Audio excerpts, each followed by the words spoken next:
much of in the COD League, or at least I haven't. I'm not sure if you guys, whilst I've been on holiday vacation, have been following them that much. But as I said, I'm excited to really see this Faze team because Columbus champions going up against AR, who, for lack of a better word, kind of shocked everyone with that last win at least. So we shall see. And the Justice versus Elevate game has not started. Of course, Elevate just finished that, so we have 2 games that we can keep you updated with as of right now. And you guys make sure you're checking Twitter for updates on the other one. In fact, host ended game draw, so we'll go back to Optic Nation. There it is. They lost that lead already. They were just like, peace, we out. We don't want to play just yet. BioLab Hardpoint getting a little bit too antsy. Still 7 minutes to play in this Optic Nation game. 70-51. Optic Nation are actually down now, so Rise coming back into it. Yeah, I mean, Nation can't choke this first hard point against Rise. I think that would really kind of put them down in the dumps, you know, mentality-wise. Because, you know, this is a map that they kind of figure that they should win. Yeah, Hardpoint Solar, definitely. If Optic Nation don't win this map, that's when you know something is wrong. Karma getting himself pumped up.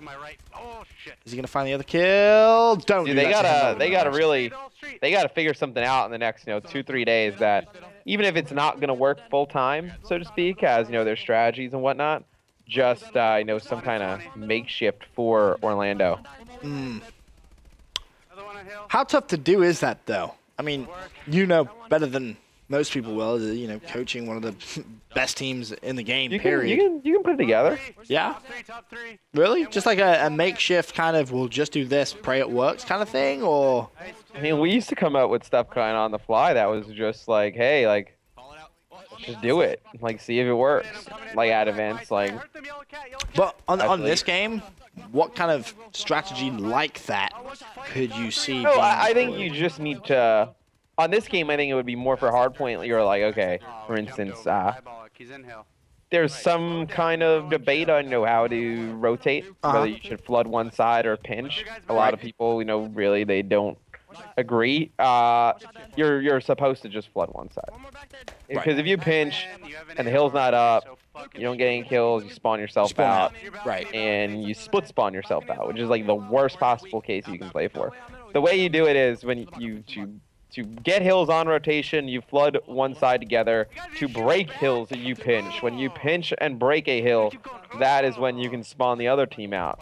That is how people do it backwards. So basically, it's just being in sync with one another is really the thing. Just get the strategy down, and then just kind of say, okay, everybody gotta go out there and just play off your mini map, watch it, and just kind of go. Well, Optic Nation have the lead in that game. We'll solo up our game, full screen with Faze versus AR, but we will drop back in with Optic Nation, and as that game is proving to be pretty close.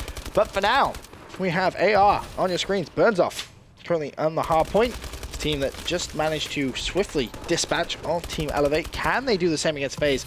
I think if they were to win, there's no way this is going to be another 3-0. However, Burns off, Anticity even, with some nasty kills coming in from him. Burns off still on the hill, and Faze haven't got a single point on this hard point with 26 seconds left on it. AR's coming out hot.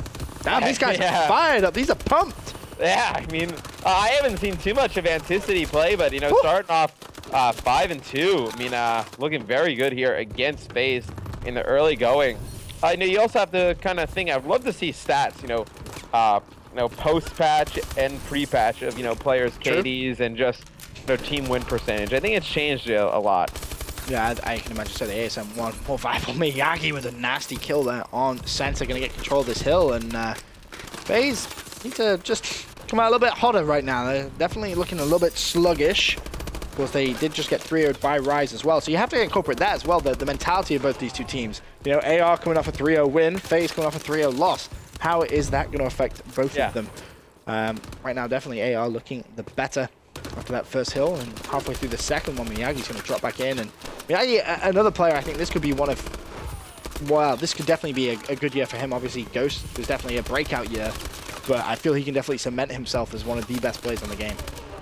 Yeah, I think this year for Miyagi, I think he would kind of try and, you know, elevate him into that upper echelon of players. You know, we kind of see the, you know, the same like top, you know, 12, 14 players. They all team with each other. You know, even when they make a roster move, it's for somebody that they've already teamed with about 100 times.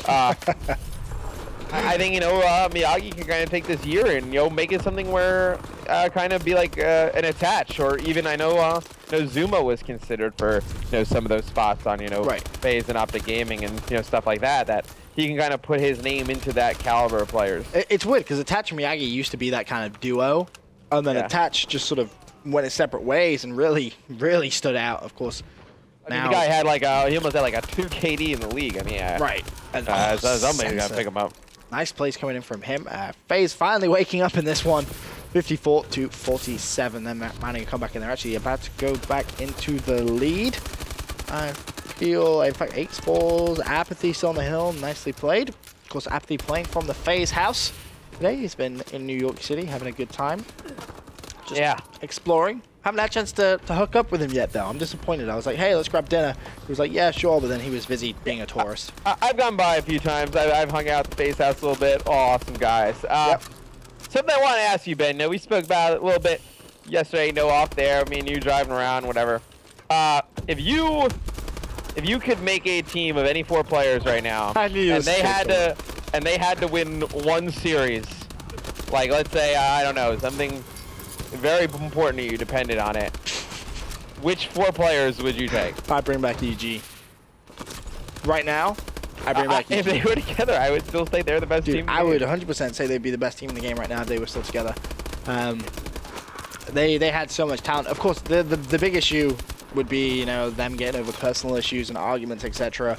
But I mean, you're good friends with them all. You know that, you know, they may put that to one side. If that was to ever happen, the likelihood of that, only the players know. I don't think the likelihood is very good right now. But it would be pretty awesome. Imagine that EG come back and win COD champs. That'd be kind of a cool storyline. That would be a great storyline, but it'd be pretty cool. I don't know if I can see that happening. No, it would be cool. Actually, let's bring up dual screen. Optic Nation. Their game coming into the final minute, 180 to 202. Nation down. Obviously, their match against Rise. Rise looking for a 2-0 day. That would be massive for them. We'll actually full screen up the Optic Nation game because it's coming very close to the end. 25 seconds left. Looking at Karma's perspective, 22. In fact, that one over now, mathematically impossible. And Matt, this is something that I briefly brought up to you yesterday. Yeah. There's only so long I feel Karma is willing to lose for. This is a 2-time world champion. Looking at trying to get a 3-peat. There's only so long he's going to lose games for. He's patient. He's a very nice guy, very talented, but he doesn't like losing. No, he's definitely not one that is going to be okay with this extending very much longer. Yeah. You can kind of see it. It's just frustration kind of setting in, knowing. I think it would be frustrating to anybody. I mean, knowing you are, more than capable, but just for some reason, just didn't work. They're not working. Craziness. He went 40 and 29 that game. That's a lot. And he's taking it pretty well. I know from personal experience. I mean, I was a bit younger, but when I would have games where I would, go double positive, and if we lost those, I would be very loud. I would say lots of, got a little bit vocal, did you, Matt? I would say pretty bad things to the people I would play with. Nice. They handled it a lot different than I did. Strange. But as me and Matt both said, EG, you put those 4 players together again. Who knows? I think it would take something crazy like Orlando for every team to not finish in like the top 5. It would take a lot of crazy things to even have that, I think, brought back up. Otherwise, like for example, if Faze win again, there's no way Ace he's just gonna be happy. He's gonna be like, nope, don't fancy it. But who knows? Who knows? That's the beauty of Rostermania and Call of Duty esports. You never know what's gonna happen. Right now, though, 113 to 134. Faze still have that lead, and Ace started this game so hot. Really came out firing. The rest of his team really slow. Now it seems everyone else in Faze catching up to him. Everyone plus 20 kills. BLFire having a bit of a slow one though, 14 and 26. Miyagi as well, he's slowed down a lot, 17 and 19. But still this game within contention. If actually AR can pick up all this time right now, Matt, they would be looking good at leveling up this game. Yeah, they would actually tie this game up. That would be pretty impressive considering, BLFire is 15-28. But no, that's a pretty good point that you make though with, Aches, I mean, he's able to, keep his team in the game by, carrying in the slaying department. Then everyone starts to pick it up. Then he transitions over, does a little bit of OBJ stuff, does a little bit of everything. That's why, he's a player that I think you can kind of throw him on any team for anybody, and they wouldn't really lose much. Right.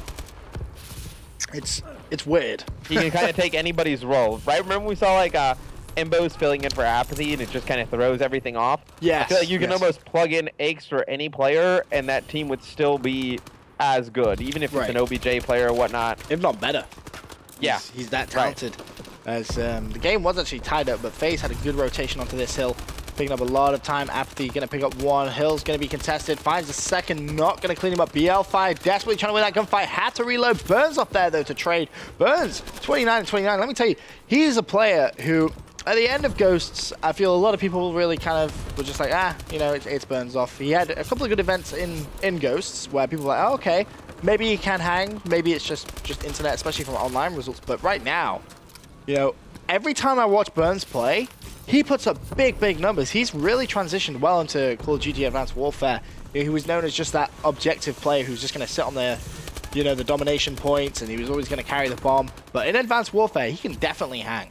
I mean, you saw that kind of transition towards the end of Ghosts. I mean, towards the end of Ghosts, he had some monster games that everyone was kind of like, whoa, what just Burns? Yeah, but I mean, he is definitely more than capable, as you're seeing. I mean, 31 and 32, just leading his team in just total interactions. I mean, just forcing the issue at every moment. And I know it's showing. I mean, they are putting up a great fight against Faze here. They really are. As 164 to 180. Sensor on the hard point, picking up time. He's about to drop his 30th kill. Aches almost about to drop his 40th, currently at 36 kills. We'll see if Aches can do that. Apathy on the hard point there for his team. 194 to 164, 54 seconds left. And I feel like anytime there's a lead, plus 20 going into the last hill of Biolab, yeah, I feel like it's just game. I feel like it's so hard, like so hard on that last hill of Biolab. Like, I haven't seen any team do it. Like this right now would be the biggest. You can't watch every way. I mean, you can flood in so fast from every direction. Slasher jumps up, kicks somebody. He's going to get in there. Apathy is going to be able to get control. I mean, you see on the player screens, everybody you go to is just frantically looking around, just trying to find somebody to shoot. Faze on the hill, and that will seal the deal. Faze go 1-0 up in their second game of the evening against AR. Of course, Optic Nation, their game, I believe their game 2 is currently going on as well. Aware versus now, that game in the dark. We don't know what's going on with that at all. And Elevate versus Justice. That one hasn't started yet because Elevate ended pretty late. For now, though, quick commercial break. When we return, we'll have game number 2 from Faze versus AR.